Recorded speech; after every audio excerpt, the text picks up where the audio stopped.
Imagine an artist whose catchy tunes weren't just, the soundtrack to a generation's indie rock scene, but also the secret sauce behind huge blockbuster film hits, Emmy-winning TV shows, and even, sophisticated Broadway productions.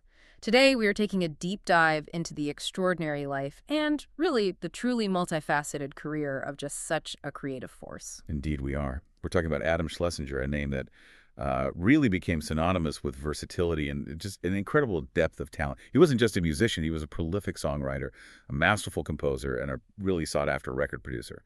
His influence, as you said, it permeated nearly every corner of the entertainment industry. It really did. From those unforgettable power pop anthems that just get stuck in your head for days, to the intricate character-driven music of a TV series like Crazy Ex-Girlfriend, and even to the grand scale of Broadway.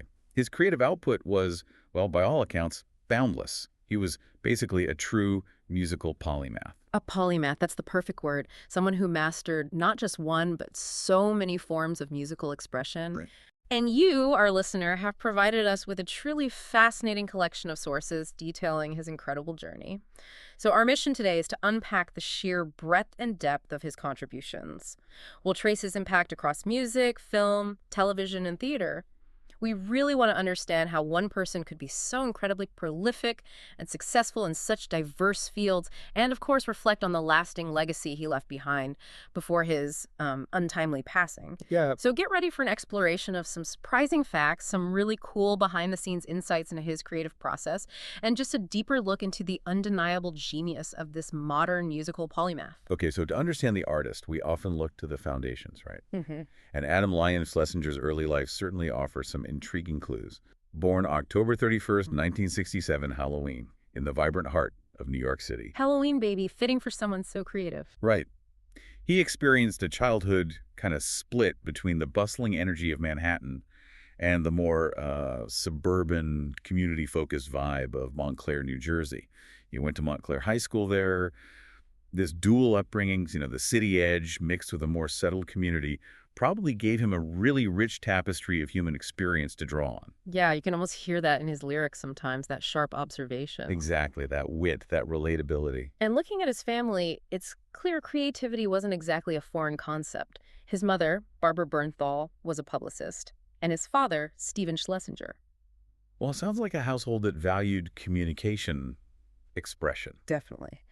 But what really stands out, suggesting maybe a direct line to his musical gifts, is his maternal grandfather, Murray Bernthal. He was a musician himself, born way back in 1911, lived until 2010. Wow, that's quite a connection. Yeah, and then there's the more contemporary link through his cousin, the actor John Bernthal, and Tom Bernthal, too. It's almost like, the aptitude for creative pursuits was sort of woven into the family DNA. It seems like it. That musical grandfather is a really compelling detail. It is. But what's particularly insightful about Schlesinger's background, and maybe less expected, is his academic path. He got a Bachelor of Arts in Philosophy from Williams College in Williamstown, Massachusetts. Philosophy. Okay, that's not the typical rock star origin story. Right. Not a music conservatory or performance school. A degree in philosophy suggests a mind trained in, analytical thinking, logic, understanding complex structures. That's fascinating. Do you think that intellectual foundation influenced his songwriting, that analytical side? I absolutely think so. It makes you wonder if it contributed to his remarkable ability to craft such intricate yet completely accessible melodies and lyrics. His stuff is often imbued with this really wry observational wit. It feels smart, Yeah, totally. So did that structured thinking ever clash with the maybe more spontaneous side of music? Or did he just blend them? I think he blended them with exceptional grace. And maybe that's where his unique genius really was. Think about how that philosophy training might show up. Take Stacy's Mom, for example. Okay. It's not just a catchy tune, right? It's a perfectly structured little pop narrative. It builds a specific scenario, escalates the tension, has that comedic payoff, almost like a little argument or essay, but set to music. Huh, I never thought of it like that, like a logical progression almost. Sort of. Or think about his Broadway work, like Crybaby, the musical. The precision you need there, mapping character arcs and plot points onto complex musical numbers, that definitely benefits from a mind used to deconstructing and reconstructing complex ideas. It gave him this clarity, I think, both artistic intuition and intellectual precision. That gives us a completely different way to look at his work, makes it even more impressive. And speaking of output, his career really kicked off around 1989 and just kept going relentlessly until 2020. Yeah, over 3 decades of active, intense creation. It wasn't just a flash in the pan, it was this sustained, brilliant fire.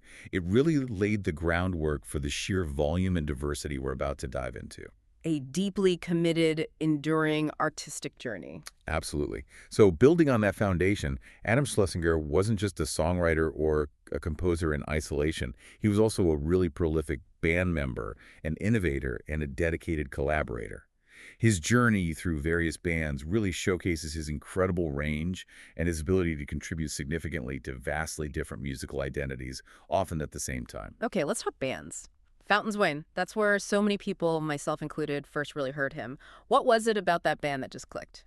Fountains of Wayne became synonymous with Adam Schlesinger for a lot of people, and for good reason. He was a founding member, and his multi-instrumental skills were totally central to their sound. He played bass, keyboards, guitar, drums, sang backup, basically everything. The utility player. Exactly. And their genre, power pop, is something he just perfected. For anyone maybe not familiar, power pop takes those great melodic hooks and harmonies from like 60s pop. Like the Beatles or the Kinks. Right. Adds the guitar energy of punk or new wave, and usually wraps it up with clever, often witty lyrics. Schlesinger's genius was blending that infectious catchiness with really intelligent songwriting. The songs were fun, but they were smart fun. And Stacy's mom became just a phenomenon, didn't it? It broke way out of the indie scene into the mainstream. What specifically made that track work so well? Songwriting, production. Stacy's Mom is basically a masterclass in power pop construction. It wasn't just catchy, it felt engineered for maximum impact.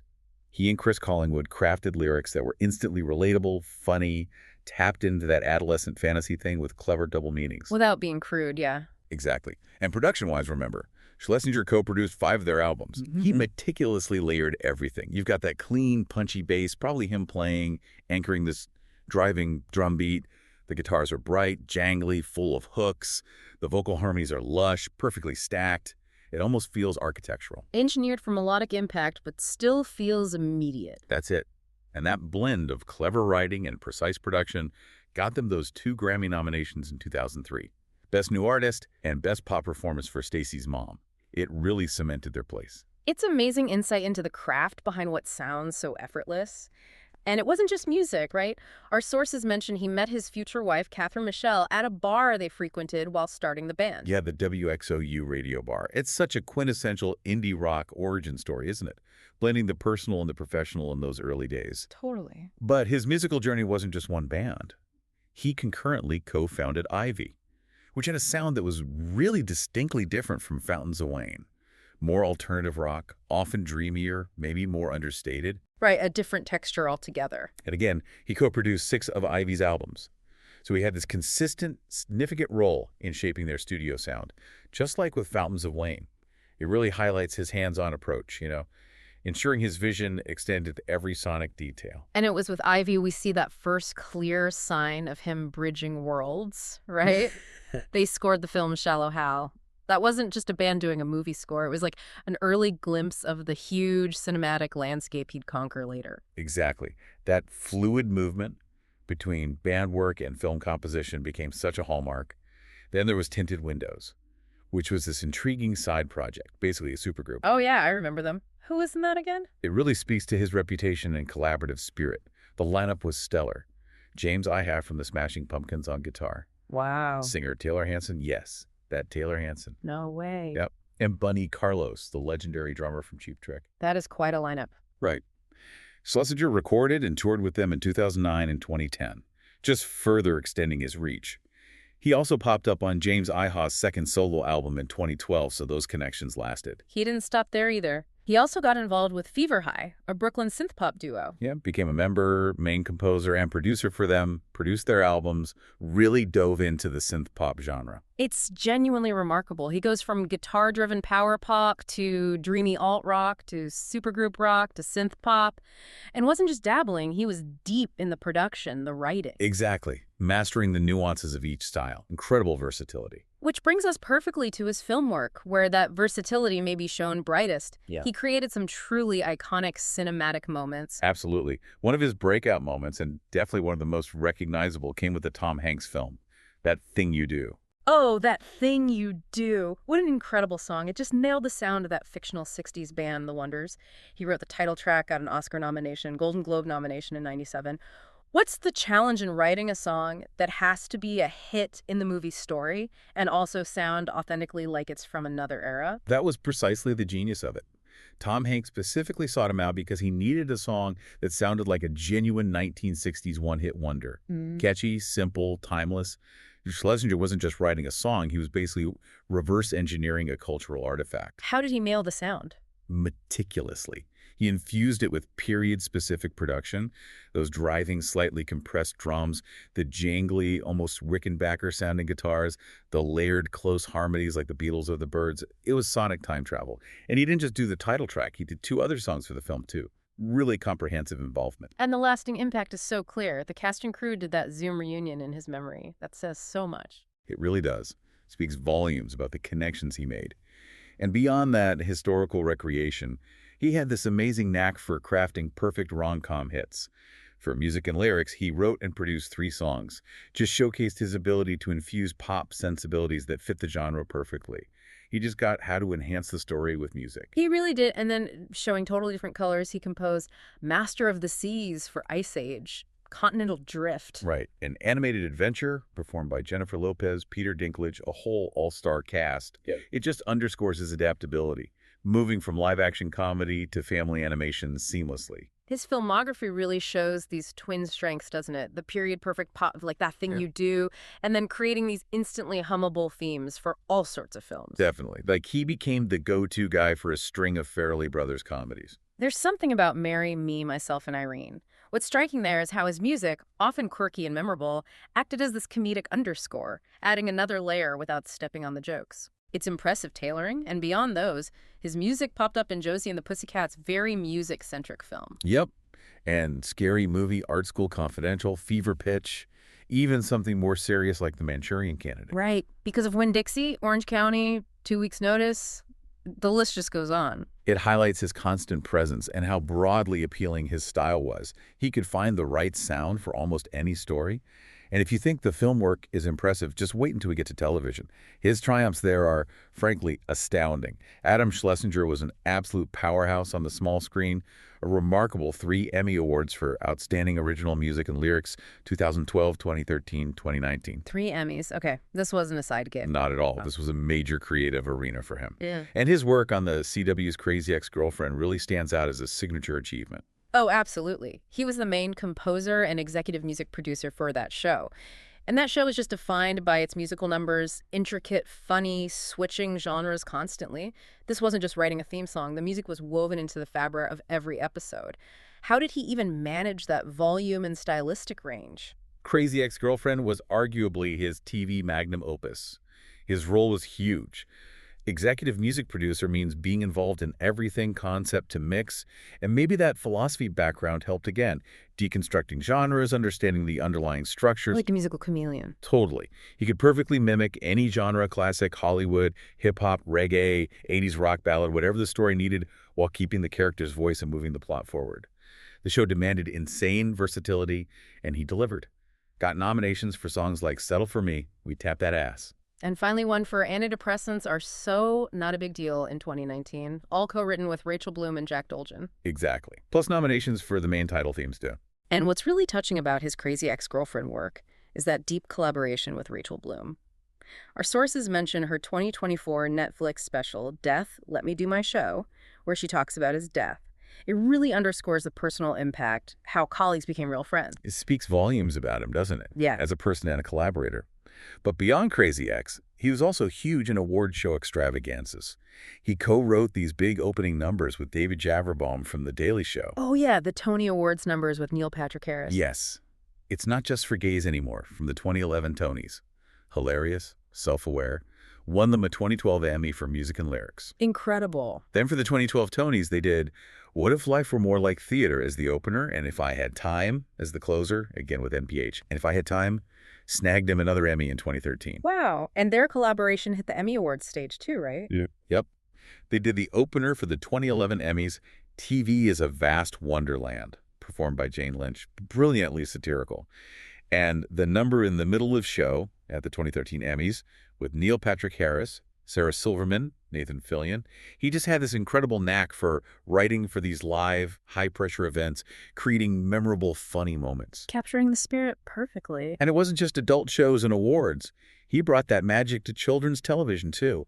Proof he could connect with any age group. He did the Elmo the Musical theme for Sesame Street, got a Daytime Emmy nomination for that in 2013. Sesame Street. That's amazing. And another Daytime Emmy nod in 2011 for the Sesame Street song I Wonder, co-written with Molly Boylan. It really shows his ability to write for diverse audiences, hitting the right notes for engaging educational content. Definitely versatile. And his work extended to shows like Bubble Guppies, TUFF Puppy on Nickelodeon. Good Luck Charlie on Disney Channel, The Fresh Beat Band, Big Time Rush, all showcasing this playful, engaging side, music that worked for younger viewers. Okay, the list of his other TV theme and score work is just staggering. It really highlights how in demand he was. It's wild.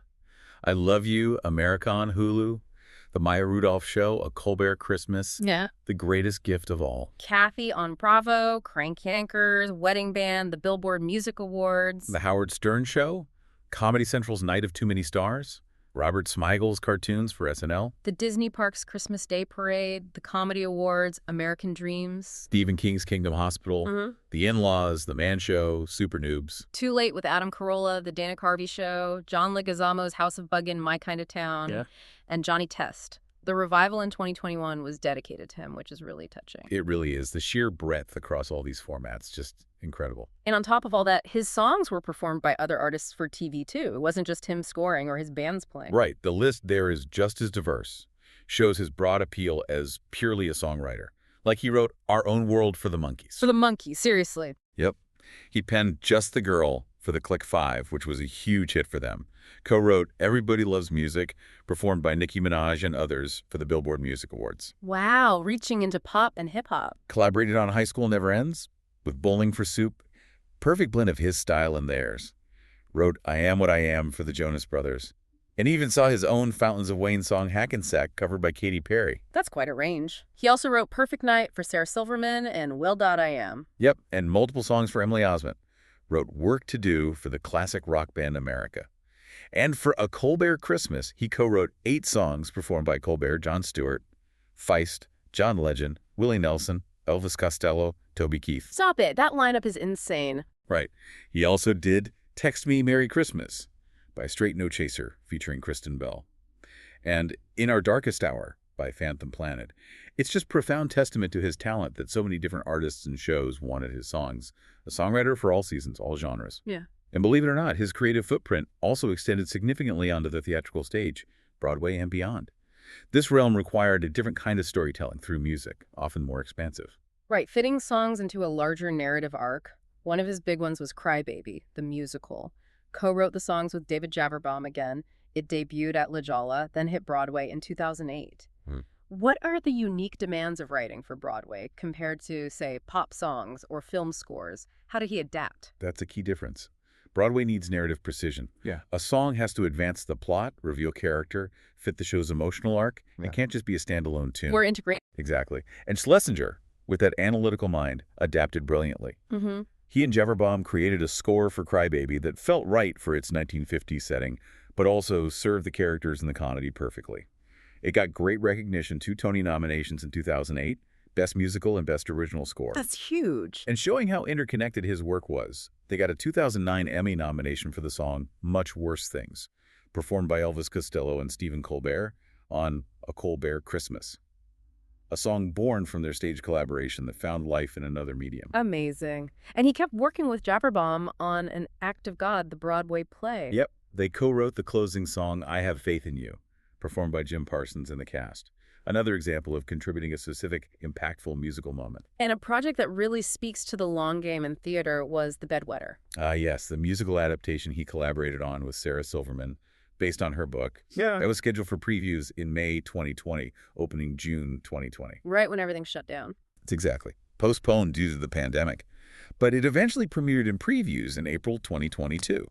It really underscores the long-term nature of these projects and how his work continued even after he was gone. Always looking forward to, right? He was working on music for the Nanny stage adaptation before he died. He was. Just shows his continued engagement with new theatrical ventures, always pushing into new narratives, new platforms. Okay, so performer, composer, band member, theater writer, but he was also a highly sought-after record producer and mixer. Absolutely. Yeah. His reputation there was immense. People trusted his ear, his ability to shape sound. As a producer, he wasn't just technical, he was like an extra creative force, refining arrangements, guiding vocals, crafting the whole sonic landscape. Who were some of the artists he produced for? A really wide array. The Monkees, Fever High, Dashboard Confessional, Swirl 360, Tahiti 80, Motion City soundtrack. Verve Pipe, Robert Plant, America with James Iha again. The sounds. You might be giants. Fastball. It shows his appeal across genres, from indie pop to folk rock and alternative. And we have to remember, this wasn't just work for other people. He produced or co-produced 5 Fountains of Wayne albums and 6 Ivy albums. Crucial point. He was deeply hands-on with his own band's sound. Ensuring his vision carried through from writing to the final mix, he sculpted their sonic identities. Did he have a signature production style, would you say? That's a good question. Despite his versatility, you often hear a commitment to clarity, melodic punch, and really meticulous layering. Instruments have their space. Clean, driving bass lines, often him playing, sharp guitar riffs, and those incredible, lush, precise vocal harmonies. He understood that clarity let the cleverness of the songwriting shine, polished but immediate. That was his magic trick. Making complexity sound effortless again? Pretty much. And his production work got its own awards, too. He co-produced A Colbert Christmas, The Greatest Gift of All, with Stephen N. Gould. That album won the 2009 Grammy for Best Comedy Album. A Grammy for production on a comedy album? That just further cements his status. His touch really elevated everything. It really did. Now, shifting gears slightly, on a more personal note. Adam Schlesinger's personal life, like many artists, was intertwined with his professional one. He married Catherine Michelle, a graphic designer, in 1999. And they actually met back in 96 at that WXOU radio bar we mentioned earlier. The Fountains of Wayne hangout? Exactly. The place he frequented with Chris Collingwood when starting the band. Such a neat, full-circle detail. They had 2 daughters together, Sadie and Claire Schlesinger, before they later divorced in 2013. Which brings us, sadly, to the end of his story, a really somber, poignant point. Adam Schlesinger tragically passed away on April 1st, 2020. He was only 52. Yeah, far too young. He died in a hospital in Poughkeepsie, New York. Complications from COVID-19. He'd been on a ventilator for over a week. This was right at the start of the pandemic, remember? Yeah, when everything felt so uncertain and scary, his death really hit hard across the entertainment world and just everywhere. News reported April 1st, though some local health records might have noted March 31st.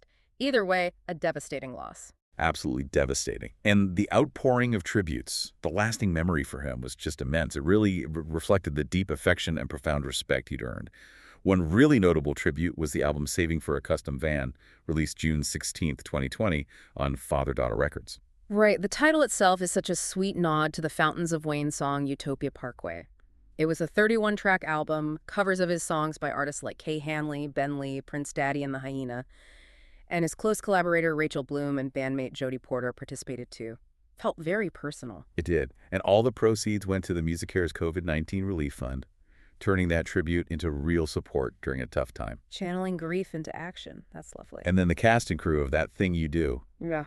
reunited that summer, 2020, on Zoom. They just reminisced about him and the film, shared stories. It really illuminated his personality, his process. They even auctioned off a test pressing of the soundtrack on vinyl as part of it.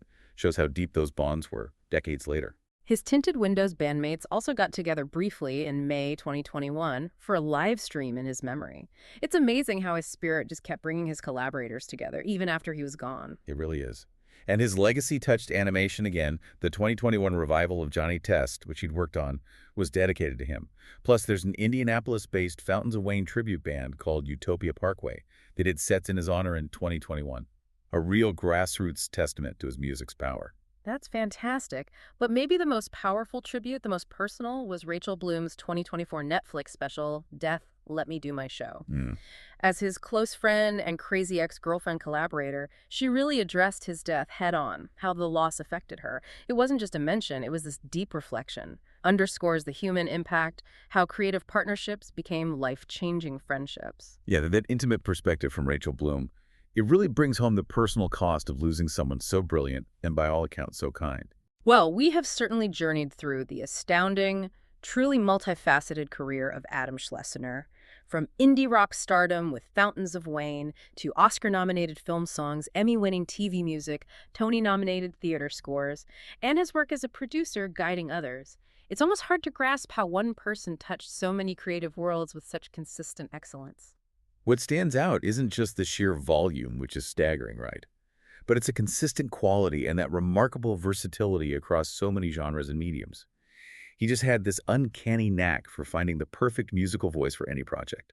A catchy pop tune, a witty Broadway number, a heartfelt score, a satirical jingle. He could do it all. His touch is just indelible on pop culture. You hear his genius in so many places, maybe without even realizing it's him. He was a master craftsman who understood the emotional core of a story and knew exactly how to translate that into sound. He always elevated the material. Exactly. So, considering his immense talent, the sheer range of his accomplishments, it raises a really interesting question for you, our listener, to think about.